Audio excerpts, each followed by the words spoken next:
here's the deal. I completely understand. Setup, not aesthetic. I'm moving into a, I'm building, oh, that's a big ass spider. I'm building a much nicer setup over the summer. It is currently about to be winter. Look at this guy's little nest. Anyway, it's about to be winter, so I'm stuck in the shed for a while. I'm in the doghouse, as they would say. So, as such, that was probably a terrible idea. As such, we're going to kind of just work around the space we have. I am getting a hydraulic hammer soon, and probably going to switch over to a coke forge. Right now I'm running a Hell Forge propane setup, which is pretty snazzy. It's a great starter forge. I do love it, but I kind of want to head the traditional route. And so what I'm working with is steel of I don't know what kind, the best kind. And these my sister gave to me that she just found. Someone cut them real janky, and so we're going to turn these into something. Not sure what yet. I'm going to flatten it out, see what kind of area we got to work with. They're nice and thick. I'd say about, I'd say a quarter of an inch thick, maybe an eighth. I'm not great at guessing. But so far, since there was a spider in that, yeah, there was one in that one too. So what we're going to do is get the forge cranking, turn the fan on, and see what we can get done today. This is kind of just a test. I haven't done a bunch of YouTube revolving around this particular hobby, so I don't know how it will go. So fair warning, this is not going to be anything thrilling, probably, unless I drop something and burn this whole shed down. That would be pretty thrilling. But we're going to try not to do that. Leaf just flew in through the window. It's about 40 degrees, so the forge is going to take a little time to crank up. Let's see if we can get this going. Fair warning, when I turn the fan on, oh, mice have been taken out of my chunks out of my paper towel. Looks like things shredded. Quite bad. So pretty much, we're just going to flatten things today. And we're going to see what we can do. As I'm doing the traditional route for a while, I don't think I'm going to be using any power tools until grinding. I know grinding isn't, I don't have a traditional pedal using, a pedal motion grinding wheel, so I'm kind of forced at that point to switch over to power tools. If you can hear my sister's dog, I apologize. Uh-oh. We might have a busted propane tank. That would be a damper on our thing, on our mood. Nope, fixed it. Okay.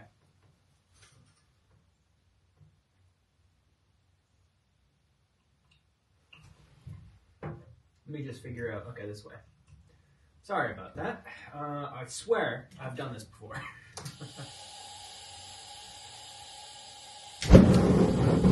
Kaboom!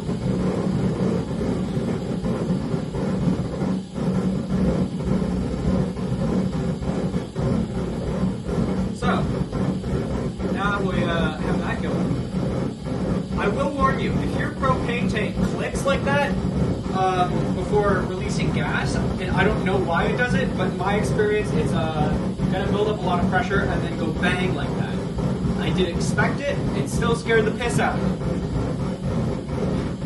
So, now that that's going, I'm sure my audio quality is going to tank from here.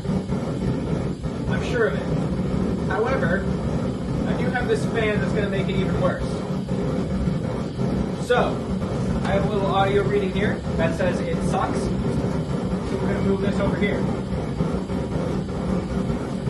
Pretty much, my goal is to not, flatten this too much or press it out at all. And I'm going to try my best to just take this bend This bend needs to come out. I want it to be flat so I can take some measurements. I'm gonna say I can get another, like, you know, maybe half an inch out of it by compressing this because it's too thick to be a knife of any sort. And if I'm gonna go that route, then I am going to need it thinner. So, I can probably make a sizable knife out of this. And I do have two pieces. Those two pieces, like, I'm thinking some kind of twin knife deal, so like a left hand and a right hand knife with different sided palm swells. Might be cool. That's my goal. I'm going to cut now, and I will bring you right back once the score heats up. So just as I stopped recording, we have run into an emergency, as you can tell. Now, the important thing is never to panic. And I don't think I'm going to be able to overpower that. So what we're going to do is we're just going to turn this off and then crank it back on. And it won't reignite by itself. So what we're going to do is do this the smart way and just reignite it manually. Because for some reason, I got to take this apart and figure out why. This forge has a habit, which is why I'm replacing it, of spitting out flame halfway up the tube. And if that flame gets past halfway up the tube, I reckon it would explode. I'm not an expert. That's my assumption, and I'm not going to find out. So, again, better setup coming soon. Not quite there yet. It's not this. This is turned fully. It always happens. I'm thinking maybe there's something loose somewhere around it that's letting air leak through, so it's not getting the pressure it needs to push the propane gas all the way through. That's my assumption. So we're going to try again to relight this. And this time I'm going to put my face guard down because I'm smart, knowing that it will probably shoot out some flame at me. Damn near lost my eyebrows. Would have lost that would have been to the ladies. That's a joke. Actually, I don't need that much.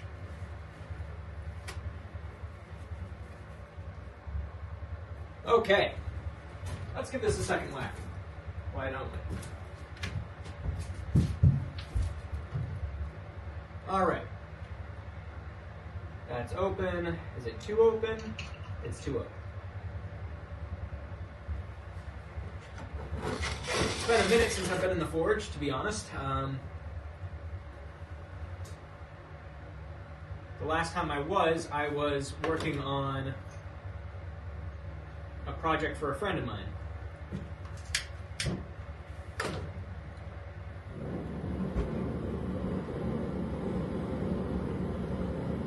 That's a lot more tame, and I like that. It's a lot more controlled. I'm going to just balance this. So it, because I could just tell something was off beforehand, and it was driving me nuts. Notice how that start was a lot more tame and controlled.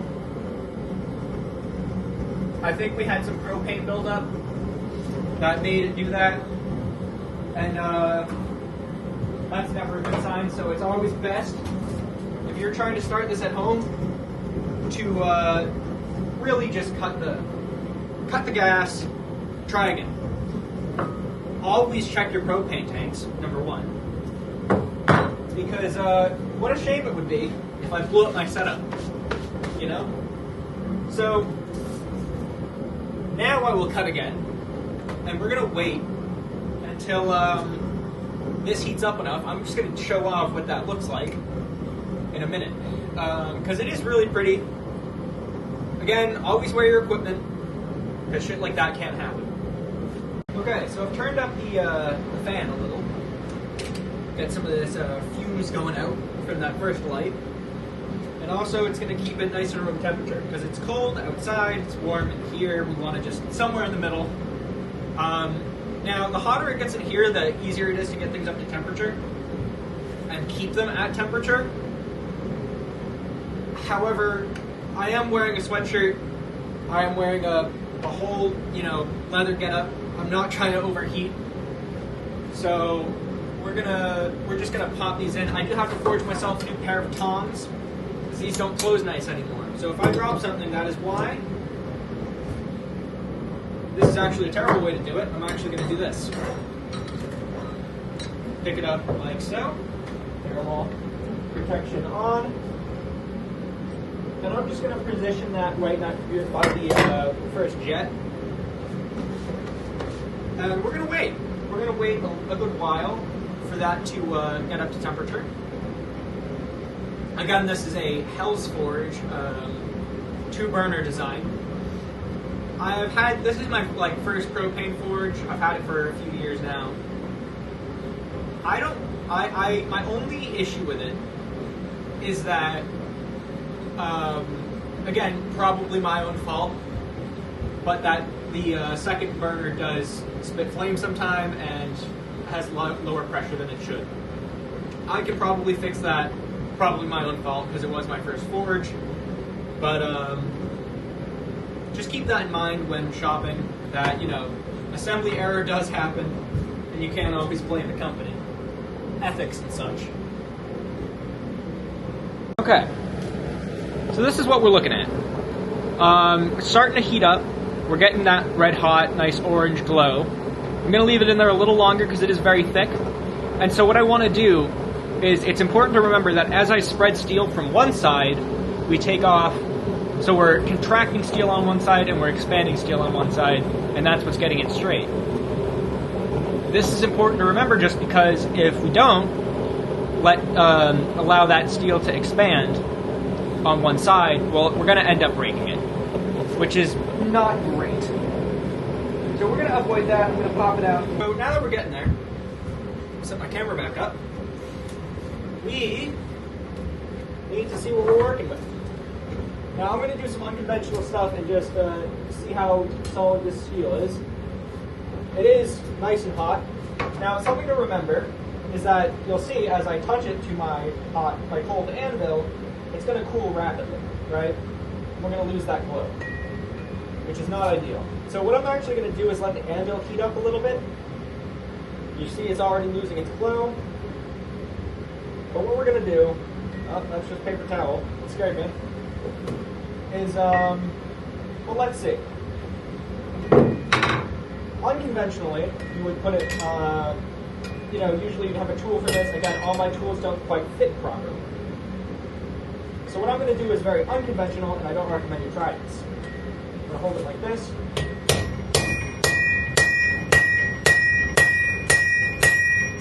Just give it a good few solid whacks. We make a little bit of progress. So I know how hard the steel is now, and it's actually very solid. Knowing that, I'm going to let it heat up more and let it get a nice glow, because that was not hot enough, clearly. So, we're going to wait a little while, and while I wait, I'm going to go through my immense supply of hammers. I usually use my Pickard for general smushing, and if I'm really getting aggravated, I'll switch to a heavier hammer. Other than all of that, I do have this massive mound of ship parts and anchor parts and giant chain links and just an absurd number, really an absurd number of these spikes, which I'm going to use. Because I figure I can make a pretty cool knife out of that. So, that being said, let's, yeah, we're getting there. We're really getting there. So, one thing that you will need is a steel brush. Because there's a lot of, pretty much when you heat steel, it oxidizes very quickly. That oxidization forms a layer of scale. And that's just impure steel, I think. Again, I'm no expert, I'm self-taught. So, you wanna be able to brush that steel off. I don't know where the heck my steel brush went. I know. So, we're gonna kind of wing it, and we're gonna finish this project later. This is, again, definitely a proof of concept kind of thing. where I don't know if this is at all going anywhere. But I'm going to stick with it, and we're going to find out. Because I enjoy, you know, forging anything, really. I do jewelry, I do knives, I do swords. All in a very unconventional way, I'm sure.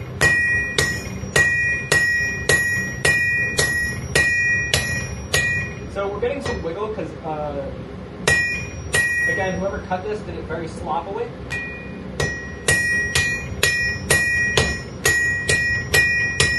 So we're actually going to stick with short hits.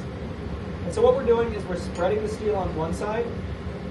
So we want to compress the steel on this side, spreading it on the inside. And since it spreads on the inside, it's going to straighten out. That's just how that works. And it took me a while to realize that, so I started toying, when I was working with chains, I started toying with the idea of cutting a section out of the outside of the bend so that you could straighten it easier. And I figure that works pretty good, so I might try that. We're going to have to wait and see, because I don't want to take too much material off of this and lower the structural integrity, but that will require me to either use a hot cut early and be very delicate and careful that I don't drop hot metal. As you can see, I've done one time here. Need a different table. So what I think I'm going to do is use a little angle grinder blade and just take some material off. And we'll see how well that works. I like to take my gloves off and pull my hands. Unless you have a good memory, don't repeat that. Because you don't want to go grabbing the hot things with unprotected hands. Never grab hot things with even protected hands. It's just there if you slip up. Because this only protects you for so much. I think I'm going to have to definitely take some material off.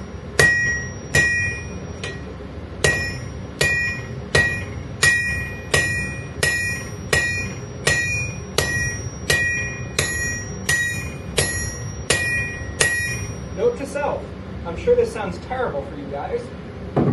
So what I'm going to do, try to blunt those sounds in editing. And if I remember, it shouldn't be nearly as ear-piercing. Now, out of curiosity, I'm going to just check. And where did I put that other half?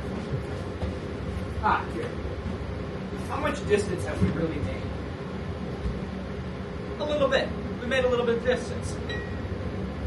So much, actually, that now the first one can fit the second one. So we've actually made some progress. Now, a lot of people boast about, from the blacksmithing I've seen, well, I use a 13-pound hammer. Don't. Just don't. Because, sure, we can all swing a 13-pound hammer. It's not impressive. However, if you're going to be sloppier, I can reliably, if I had a hammer the size of this hole, I could probably full force swing it right into there. However, the heavier hammer is a little less controllable. Not only is it less controllable, but as you can see, I'll try to do this light so I don't make an ear-piercing sound. There's a lot of bounce back to an anvil. I didn't lift it. That's it, lifting itself. When you're hitting material, it has less bounce, meaning you will have to lift it a little bit. And that gets really tiring if you're working on a piece by hand without a hydraulic press for, let's say, 6 hours, which is something I've done several times. That gets exhausting. I made the same mistake. I thought surely a bigger hammer will get this done quicker. I have since retired said hammer. It does not work. I'll show you the piece at some point when I get inside that I learned that mistake from. And it just has massive dents through the whole thing, and you can't, it just doesn't look nice. It's functional, it's great, it doesn't look nice. So I learned my lesson, and I use a lighter hammer. This is, I think, a 7. Let me see. Where does it say? I think I peeled off where it says, actually. Yeah, I did. Anyway, I believe it's a 7-pound hammer. It is a Pickard hammer with a actually sticker still on it because I couldn't get it off. But generally speaking, you definitely are going to want ventilation, because otherwise you'll start feeling nauseous and a little lightheaded, especially using a propane forge. It's going to get too hot. Lots of things that are just generally unpleasant, and I don't know how dangerous, so we're going to avoid it.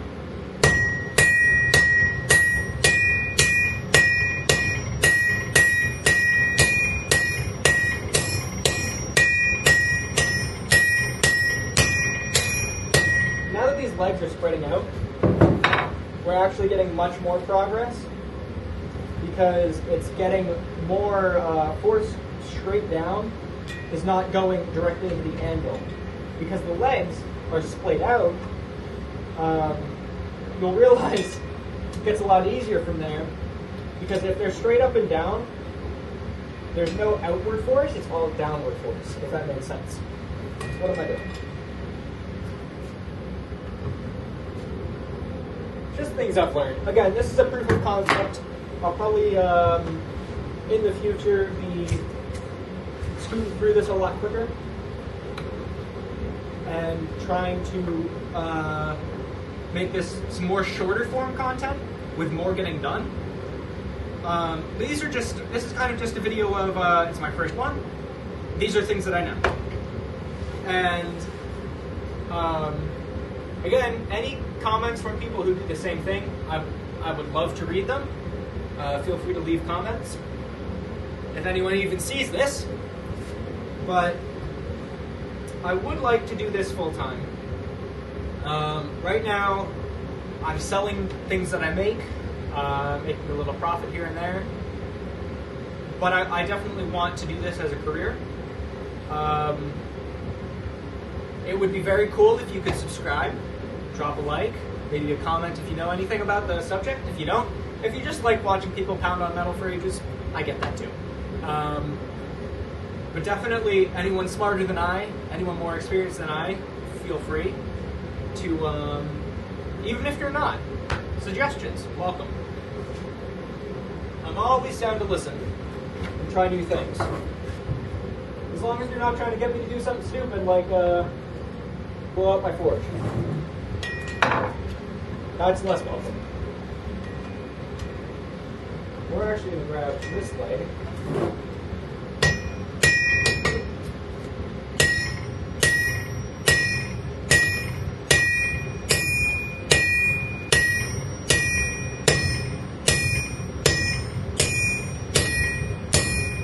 So you can see we're making a ton of ground there. We're actually going to pop it right back in so it stays nice and warm. So when you're first warming up an anvil on a cold day, I do very short bursts. There's no sense pounding on it for too long when you're not getting anything done. However, there's a trick I will show you at some point where if you take a nail, the compression of steels, if you know how heating works, it's essentially on a molecular level that the atoms are getting excited and getting more distance from each other. Compressing them makes them bump into each other, which is what generates the heat. So if I compress a metal, its atoms get forced together, then bounce apart, and essentially, that's my understanding. I'm probably wrong. That's my understanding from chemistry, though. And what we end up with is the ability to continuously hitting a piece and compressing a piece will actually keep its heat for longer. And in the case of a very small piece, like a nail, you can heat it from a cold state by just hitting it, and it will get red hot. I forget what video I saw that on. I'll try to find it and link it. Some other blacksmith that I happen to see on like YouTube Shorts or something. So, I don't even know if I'm going to edit this down. I might not, simply because that's a hassle, and this is just a proof of concept.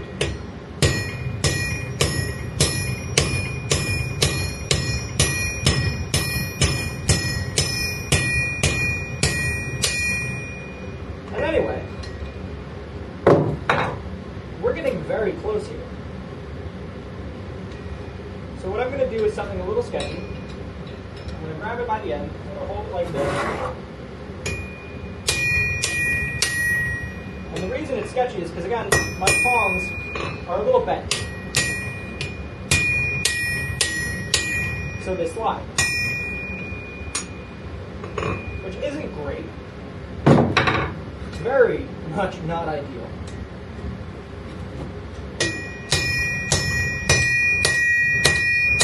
I'm definitely going to have to mute that for a moment, because my God was that loud. And we're actually going to rotate this.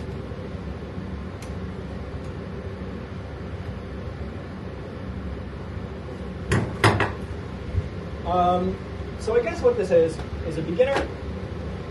In terms of, I've been doing this for a few years, I've gotten decent. I'm by no means an expert, because again, self-taught and I'm stubborn. I want to learn for myself. So, I'll count it if you guys leave comments. However, I guess the whole point of this video is, again, not only a proof of concept, but I guess this is things that a self-taught blacksmith has figured out. And I guess that's all. But it's a better title than I don't know what the hell I'm doing. So I guess I'll use it. But I'm just going to check really quickly that I have enough draft coming in. I have an open window on this side that, oh yeah, you can see. Oh god, you can see all my mess. That's good. In any event, this fan is blowing out. That window is open, so air gets pulled in. Fresh air, not propane air. And we end up getting a nice vortex that doesn't quite, comes around the room, so it doesn't really cool my piece over here, which is wonderful.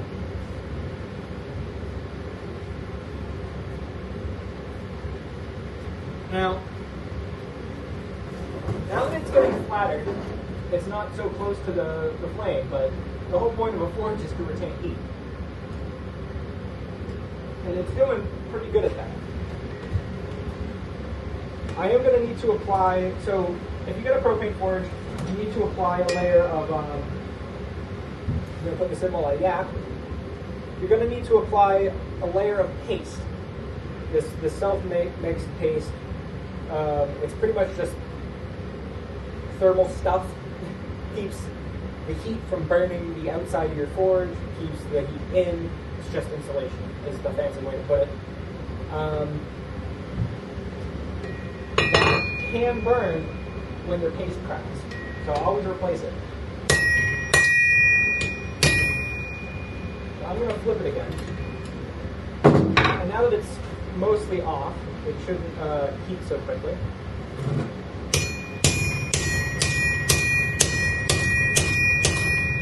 That's one side. I smell something burning. That's my tongs. Good.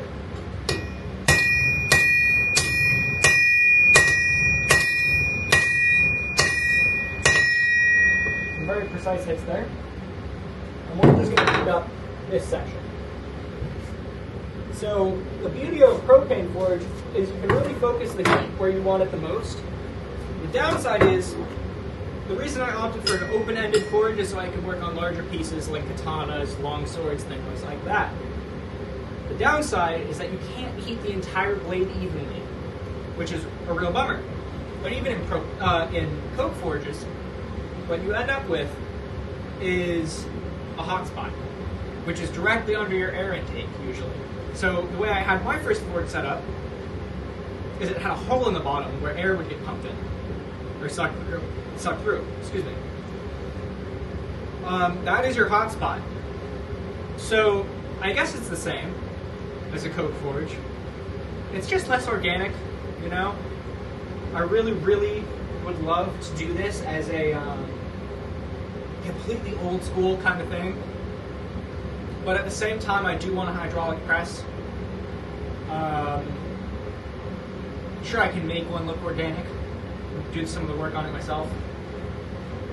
But I don't want to entirely, mechanize my whole process. I like the fact that I smash metal for hours a day. I enjoy it, and it feels like I've actually achieved something in the end. Which I guess is the whole point for me. I'm going to do a sketchy hold here, a hip hold. You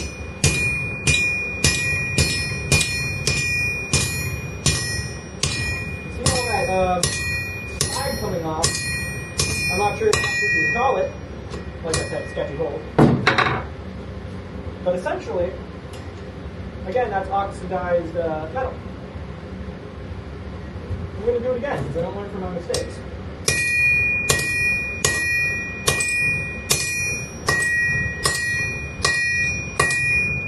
It's really starting to get hot, so I'm going to take a break before I ruin my sister's camera.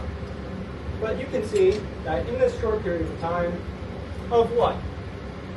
20 minutes, we'll call it, I've mostly flattened this beautiful piece of steel.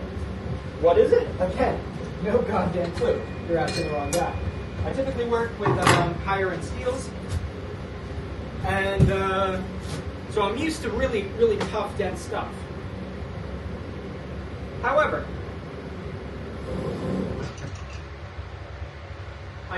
I don't typically, I will never turn down a free piece of metal, especially if it's something like a plow blade.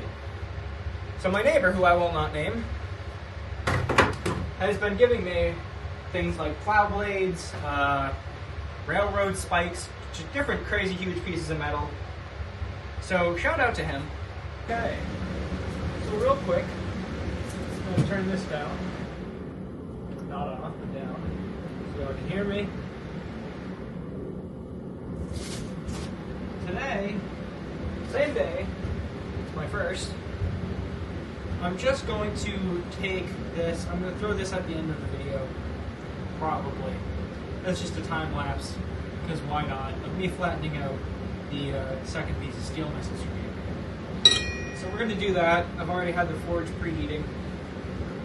This shouldn't go too long, but we're going to time lapse it just for the heck of it. So, let's get started.